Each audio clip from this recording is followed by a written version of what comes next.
لیکن جب آپ مکمل چینج کرنے کی بات کرتے سب سے بڑا یہ خوف آتا ہے کہ یار داڑھی رکھنی پڑے گی. تو ظاہر سی بات ہے شروع میں پریشانیاں ہوتی ہیں. مجھے بھی جو ہے نا بڑی پریشانی ہو رہی تھی کہ یار جو نا اگر میں بن جاؤں نعت خواں تو داڑھی رکھنی پڑے گی. نعت پڑھنے کے لیے نعت کو سیکھنا ضروری ہے. نعت خوانی سیکھنی چاہیے اور سیکھ کے ہی عمل اچھا ہوگا. اس کے اوپر سیکھے بغیر تو کچھ بھی نہیں ہو سکتا. ادب کے دائرے میں رہ کر عقیدت سے حضور پاک صلی اللہ علیہ وسلم کی ثنا کوئی کروں گا، نہ کہ اس کو اپنا کمائی کا پیشہ بناؤں گا. کہ آج کل جو ہے نا ہر جگہ شہرت یافتہ نعت خواں ہیں تو ان کو ترجیح دی جاتی ہے. ان چکروں میں ہر جگہ جو ہے نا اچھے پڑھنے والے جو ہے نا وہ جو ہمت ہار جاتے ہیں. نعت خوانوں کی تعداد تو بے حد بہت زیادہ ہو چکی ہے، لیکن پلیٹ فارم جو ہے نا وہ بہت کم ہے. آج کل کافی نعتیں ایسی ہیں جو گانوں کی ٹیون پر آتی ہیں، اور بعض اوقات نعت خواں ایسے ہوتے ہیں کہ جنہوں نے گانے تو نہیں سنے ہوتے ٹھیک ہے، ان کو معلوم نہیں ہوتا. جیسے الحاج اویس قادری صاحب کا کلام تھا کہ سرکار کا مدینہ. اچھا، جب ہم شاعری کی بات ہی کر رہے ہیں تو میں نے دیکھا ہے کہ اکثر آپ نے بھی سنے ہوں گے بہت سارے ایسے کلام ہیں جن کا نعت خوانی سے تعلق، کیونکہ نعت خوانی کا مطلب جو ہم سمجھتے ہیں وہ یہی ہے کہ حضور پاک صلی اللہ علیہ وسلم کی ان کی تعریف. کوئی بھی اگر بندہ آگے وہ امامہ پہن کے یا پلیٹ فارم پہ آ کر اور وہ آگے پڑھ رہا ہے تو کہتے ہیں یار یہ دیکھو اس نے نعت کیسی پڑھی، لیکن انہیں یہ نہیں پتا کہ نعت ہوتی کیا ہے، کیونکہ نعت ہمارے پہ نبی کی تعریف ہے. جیسے ٹن ٹن ٹن ٹن، یعنی میں قادری، میں سنی، میں ٹن ٹن سنی.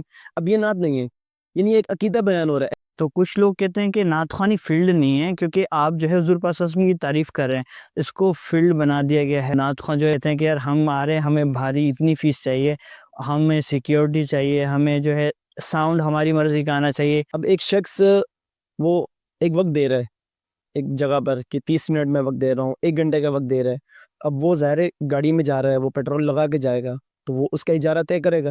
اویس قادری کا کوئی معاوضہ نہیں ہے، ٹھیک ہے. اویس قادری جب آپ کے پاس آ رہے ہیں نا تو آپ کا جہاں 20,000 لگنے نا وہاں آٹومیٹکلی 5 سے 6 لاکھ روپے لگ جائیں گے. جب اویس قادری آئے گا تو ظاہر سی بات ہے ہر بندہ سوچے کہ آپ غفار بھائی کے گھر پہ اویس قادری آ رہے ہیں تو آپ گھر کے اندر تو نہیں کریں گے نا محفل. ظاہر سی بات ہے آپ کو ٹینٹ بڑا کرنا پڑے گا. ٹینٹ بڑا ہوا تو اسٹیج ڈبل کرنا پڑے گا. اسٹیج بڑا ہوا تو ساؤنڈ بنانا پڑے گا. عوام بڑھے گی، پھر لنگر بڑھے گا.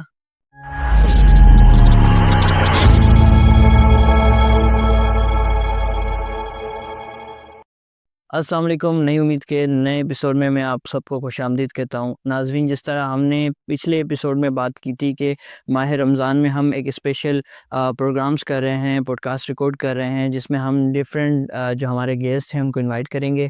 اسی سلسلے کو لیتے ہوئے آج جو ہمارے پاس مہمان موجود ہیں محمد متین قادری ہیں اور ظفر بھائی ہیں. تو ہم اسٹارٹ کریں گے ظفر بھائی آپ سے کہ آپ بتائیں کہ آپ نے نعت خوانی کا سفر کیسے اور کب اسٹارٹ کیا؟ اعوذ باللہ من الشیطان الرجیم، بسم اللہ الرحمن الرحیم، السلام علیکم ورحمۃ اللہ وبرکاتہ. سب سے پہلے تو آپ کو بہت شکر گزار ہے کہ آپ نے جو نا ہمیں اپنے پروگرام میں موقع دیا کہ اللہ کریم آپ کو سلامت رکھے. تو میرا جو ہے نعت خوانی کی جو فیلڈ ہے وہ 2017 سے شروعات کی تھی میں نے.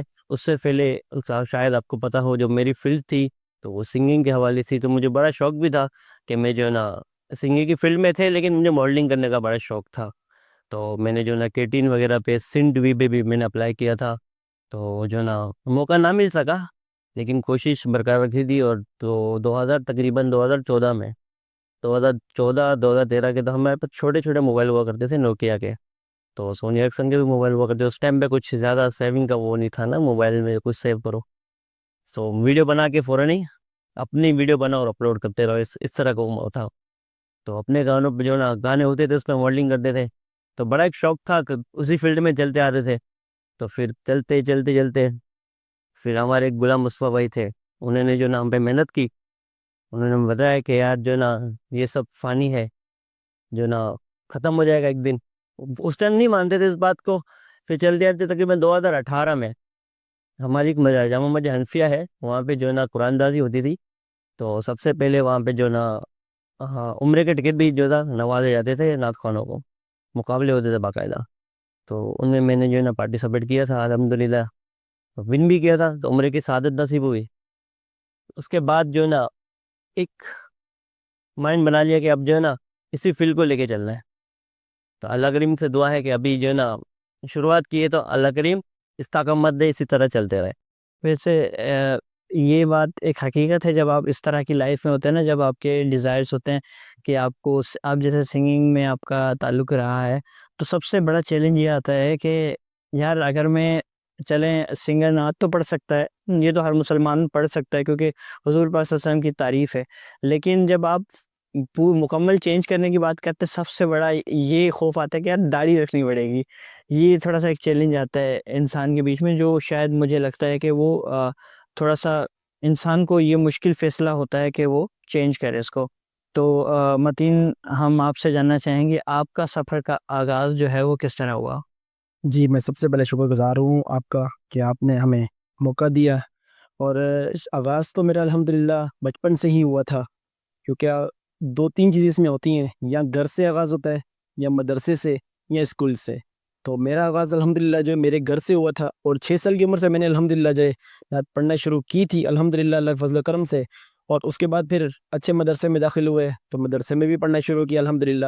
اس کے بعد پھر اسکول میں بھی پڑھنا شروع کیا، اور والد صاحب کا بہت بڑا احسان ہے الحمدللہ ان کا کہ وہ خود ایک اچھے نعت خواں ہیں الحمدللہ. تو ان کے ساتھ رہ کے ان سے سیکھا بھی بہت زیادہ، اور ان کے ساتھ رہ کے خوب محفلیں پڑھی بھی ہیں الحمدللہ. تو ان کی وجہ سے ہی الحمدللہ جو ہوں آج، اور سب کچھ یہ وہیں سے سیکھا الحمدللہ. والدین سب سے بڑے استاد ہیں، اور اپنے قاری صاحب کی، اپنے استادوں کی ڈھیر ساری دعائیں ہیں الحمدللہ کہ ان کے ساتھ رہ کے الحمدللہ یہ ہم ہر چیز سیکھیں، اور یہی الحمدللہ میری آغاز ہے. اس میں ایک سوال ہے، کیا نعت خوانی، نعت پڑھنے کے لیے نعت کو سیکھنا ضروری ہے؟ آپ کیا سمجھتے ہیں اس بارے میں؟ اگر کوئی سیکھنا چاہتا ہے تو میرے خیال سے اس میں کچھ حرج نہیں ہے، لیکن نیت یہ ہونی چاہیے کہ میں سیکھ کر ادب کے دائرے میں رہ کر عقیدت سے حضور پاک صلی اللہ علیہ وسلم کی ثنا گوئی کروں گا، نہ کہ اس کو اپنا کمائی کا پیشہ بناؤں گا. نیت صاف ہونی چاہیے اللہ پاک کی رضا، حضور پاک صلی اللہ علیہ وسلم کی رضا پانے کے لیے میں سچی نیت کے ساتھ ثنا گوئی کروں گا انشاءاللہ. بالکل ایسا ہی ہے، نعت خوانی سیکھنی چاہیے، اور سیکھ کے ہی عمل اچھا ہوگا. اس کے بعد سیکھے بغیر تو کچھ بھی نہیں ہو سکتا، اور یہی کرنا چاہیے کہ اللہ اور اس کے رسول کی رضا حاصل کرنے کے لیے ان کی تعریف کرنی چاہیے. ویسے میں نے دیکھا ہے کہ اس دور میں نعت خواں بہت ہیں اور پلیٹ فارم بہت کم ہے. اس کی وجہ سے بہت سارے لوگ جو ہے پیچھے ہٹ جاتے ہیں، نعت خوانی چھوڑ دیتے ہیں، یا ان کا انٹرسٹ ختم ہو جاتا ہے. تو آپ کیا سمجھتے ہیں اس بارے میں؟ ایسا ہی ہے یا ویسی مجھے لگتا ہے اس میں؟ غفار بھائی بالکل ایسا ہی ہے، کیونکہ آج کل جو ہے نا ہر جگہ ایسا ہے کہ ہر کہیں جو بھی شہرت یافتہ نعت خواں ہوگا نا، ثنا خواں جدت میں ہے، جو نام رکھتے ہیں جن کو لوگ جانتے ہیں، بچے شہرت یافتہ نعت خواں ہیں، تو ان کو ترجیح دی جاتی ہے، جس میں جو ہے نا ہمارے علاقے کے کوئی بھی اچھے پڑھنے والے جو ہوتے ہیں نا تو وہ رہ جاتے ہیں. تو اس میں ان کا جذبہ، کانفیڈنس ختم ہو جاتا ہے کہ یار ہم بھی تو پڑھنے والے ہیں. تو ان چکروں میں ہر جگہ جو ہے نا شہرت یافتہ نعت خواں کے چکر میں جو ہے نا اچھے پڑھنے والے جو ہے نا وہ جو ہمت ہار جاتے ہیں. میرے خیال سے تو وجہ یہی ہے. تو باقی متین بھائی نظر ثانی کریں گے اس بات پہ. جی بالکل ایسا ہی ہے کہ نعت خوانوں کی تعداد تو بے حد اور بہت زیادہ ہو چکی ہے، لیکن پلیٹ فارم جو ہے نا وہ بہت کم ہے. لیکن سوشل میڈیا ایک ایسا پلیٹ فارم ہے کہ جس سے اچھا موقع مل جاتا ہے نعت خوانوں کو پڑھنے کے لیے، سیکھنے کے لیے، سکھانے کے لیے. تو میں یہی کہوں گا کہ سوشل میڈیا کا استعمال اگر اچھا ہوگا تو یہ ہر کسی کے لیے فائدہ ہی رہے گا. سوشل میڈیا تو ایسا ہی ہے کہ ہر کسی کا چلتا پھرتا چینل ہی ہے، ہر کسی کے لیے ایک پلیٹ فارم ہی ہے. میں بھی آپ لوگ کے ساتھ ایک چیز ڈسکس کرنا چاہوں گا کہ میں نے نا آپ نے سنگنگ سے اسٹارٹ کیا تھا، میں نے نعت خوانی سے اسٹارٹ کیا تھا. اور میں نے جب اسٹارٹ کیا تھا اویس قادری کا وہ البم آیا تھا اللہم صلی علی النبی صلی اللہ علیہ وسلم. تو اس میں اس کو دیکھ کے میں نے دیکھا وہ پہاڑوں پہ یوں نعت ریکارڈنگ ہوئے. ہمارے گھر میں ایک ٹینک تھی، میں بھی اس کے اوپر چڑھ کے ایکٹنگ کرتا تھا، نعت پڑھ رہا تھا. تو اس کے بعد انٹرسٹ ہوا، وہی والی بات آئی کہ پلیٹ فارم نہیں تھے اور موقع نہیں ملتے تھے. آپ جب نعت پڑھنے جائیں نا، چھوٹا ایک علاقے کا کوئی بھی ہو، ایک تو ہاف وہ علاقے میں ٹاؤنٹ کیا جاتا ہے، پھر دوسرا یہ آتا ہے کہ جو جہاں پہ محفل ہے پیچھے سے آپ کو ہاتھ لگ رہا ہوتا ہے، بس بس بس.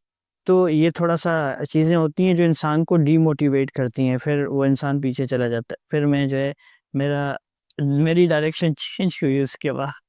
اچھا ظفر بھائی، جیسے آپ نے شہرت کی بات کی، اب اس میں نا مقابلہ آ گیا ہے کہ مجھے آگے نکلنا ہے، مجھے آگے نکلنا ہے، اور اس دوران میں جو ایک مقصد تھا نعت خوانی کا وہ کہیں دور ہی جاتا جا رہا ہے۔ ایگزامپل میں یہ دوں گا کہ آپ دیکھیں جو ہماری نعتوں کی طرزیں تھیں وہ پہلے نعتوں کی طرزیں ہوتی تھیں، اب دیکھیں اب وہ گانوں کی نقل میں، کیونکہ ہر کسی کو بنانی ہے اور آگے نکلنا ہے، تو اس وجہ سے ہم وہ جو ایک پرسپیکٹیو تھا، ایک ہمارا مقصد تھا، وہ کہیں نہ کہیں کھوتا جا رہا ہے۔ تو کیا سمجھتے ہیں آپ اس بارے میں؟ اور بھائی دیکھیں ایسا ہے بھی نہیں بھی نا، تو ہر جتنے بھی نعت خواہ ہیں ظاہر سی بات ہے ہر نا بندہ یہی چاہے گا کہ یار میں اچھا جو نا اپنا جو نا اچھا پڑھوں، تو جو نا تو میرے ایک استاد ہیں وہ انہوں نے مجھے ایک بات بتائی تھی کہ مظفر آپ جب بھی اسٹیج پہ پہنچو نا تو آپ کے سامنے جسے کوئی بھی اچھا پڑھنے والا ہو، میں نام نہیں لوں گا کسی کا، جتنا بھی اچھے پڑھنے والا سنا کا بیٹھا ہو یا اس نے حاضری لگانی ہو یا لگا چکا ہو، اس کا اپنا انداز ہوگا پڑھنے کا، اپنا انداز ہے، آپ نے جو آپ کا انداز ہے اپنا انداز لے کے چلنا ہے، آپ نے پڑھنا ہے اسی حوالے سے، بلکہ اس کو دیکھ کے جو ہے نا ان کی طرح کاپی کرنے کی کوشش نہیں کرنی، آپ کا جو انداز ہے اسی پہ۔ اور رہی بات جو گانوں کی طرزیں ہیں تو یہ تو ہیں، یہ آج سے نہیں ہے، اور ہماری جو جنگ ہے نا وہ گانوں کی طرزوں سے نہیں ہے، ہماری جنگ اور اختلافات میوزک سے۔ اگر کوئی بندہ جو نا میوزک لگا کر جس میں شور شرابہ کافی، تو اس میں اگر پڑھ رہا ہے تو اس میں ہمیں اختلافات اور ہمیں اعتراض ہے۔ اگر جو گانوں کے طرز میں ہیں ادب کے دائرے میں رہ کے پڑھ رہا ہے، کیونکہ اگر ہم پیچھے چلے جائیں نا کافی، جیسے پرانی نعتیں ہیں کافی پرانی ہیں جس میں بہت سب سینئر نعت خواہ بھی گزرے ہیں، اور انہوں نے جو ہے نا گانوں کے طرزوں پہ بڑھیا نعتیں اور اب بھی چل رہی ہیں اور چلتی رہیں گی، ٹھیک ہے، اور لوگ بھول گئے ہیں کہ گانے بھی ہوا کرتے تھے ایسے طرزوں میں، ٹھیک ہے۔ تو میں نہیں سمجھتا کہ مطلب کہ حرج ہے، باقی علماء کرام اس بات پہ جو ہے نا بات کرتے رہتے ہیں ہمیشہ، تو ہمیں جو ہے نا اس ٹاپک تو وہ دور نکل جائے گا، اس پہ علماء کرام صحیح نظر ثانی کریں گے تو بہتر رہے گا۔ میں یہاں سے یہ سمجھتا ہوں کہ دیکھیں آپ جو ہے نا جب گانے کی طرز پہ گاتے ہیں نا تو اس میں مسئلہ یہ ہوتا ہے، ایک تو آپ کی کریٹیوٹی ہے ہی نہیں پھر اس میں۔ جب دیکھیں کبھی آپ نے دیکھا کہ کوئی سنگر جو ہے وہ کسی نعت کی کاپی کرے، اس کی طرز پہ وہ گانا بنائے، لیکن نعت خوانی میں یہ اکثر میں نے دیکھا ہے کہ لوگ کاپی کرتے ہیں۔ پھر دوسرا آپ دیکھیں کہ اس میں یہ بھی ایشو آتا ہے کہ میں ایک نعت سن رہا ہوں اور مجھے پتہ چلا کہ یہ اس گانے کی کاپی ہے، تو میں اس گانے کی طرف چلے جاؤں گا نا، تو میری ڈائریکشن بھی چینج ہو جائے گی۔ تو مجھے اس لیے یہ لگتا ہے کہ کریٹیوٹی ہونی چاہیے، آپ اگر نعت خوانی کے میدان میں تو اس کو سیکھیں مکمل، اور طرز بنانا اتنا مشکل نہیں ہے آئی تھنک، تو بن سکتا ہے۔ آپ کیا کہتے ہیں متین اس میں؟ بالکل ایسا ہی ہے کہ آج کل کافی نعتیں ایسی ہیں جو گانوں کی ٹیون پر آتی ہیں، اور بعض اوقات نعت خواہ ایسے ہوتے ہیں کہ جنہوں نے گانے تو نہیں سنے ہوتے، ٹھیک ہے، ان کو معلوم نہیں ہوتا، جیسے الحاج اویس رضا قادری صاحب کا کلام تھا کہ سرکار کا مدینہ کلام تھا، تو انہوں نے پھر جب یہ پڑھا تو وہ بھی ایک گانے کی ٹیون پہ تھا، لیکن جب ان کو معلوم ہوا کہ یہ ہے گانے، اب ظاہر ہے ان کو تو نہیں معلوم تھا، لیکن جب معلوم ہوا انہیں تو انہوں نے اس کی طرز چینج کر دی۔ تو اب ہم احتیاط یہ کرتے ہیں، اور میں آپ کے پلیٹ فارم سے میسج بھی یہ دیتا ہوں کہ اکثر نعت خواہ جب کوئی کلام یا ریکارڈنگ کر رہے ہوں یا کروا رہے ہوں یا کچھ بھی کر رہے ہوں تو وہ اصلاح کر لیں اپنی، وہ مشورہ لے لیں کسی سے، کسی عالم دین کی صحبت میں بیٹھیں تاکہ ان کی اصلاح اچھی ہو سکے، ان کو پتہ چل سکے کہ بھی ہم کیا پڑھ رہے ہیں، تاکہ اس کی ٹیون جو اچھی ہے، اس کے الفاظ اچھے ہیں کلام کے کہ نہیں، کہاں مطلب کس طرف وہ جا رہے ہیں۔ نعت خوانی کا اصل مقصد یہ ہے کہ عقیدہ اچھا ہو، عقیدے کے ساتھ وہ پڑھے گا اور شہرت حاصل کرنے کے لیے پڑھے گا تو یہ اسی کے لیے فائدہ ہوگا۔ بالکل ایسا ہی ہے متین۔ اچھا مجھے یہ بتائیں کہ جیسے ایک نعت ہوتی ہے اس کے پیچھے ظاہر سی بات ہے شاعری ہوتی ہے، اور اس شاعری آپ لوگ خود سے لکھتے ہیں یا پھر کہیں سے لکھواتے ہیں؟ اگر خود سے لکھتے ہیں تو پھر اس میں کیا کیا چیزیں ضروری آپ سمجھتے ہیں کہ ہونی چاہیے؟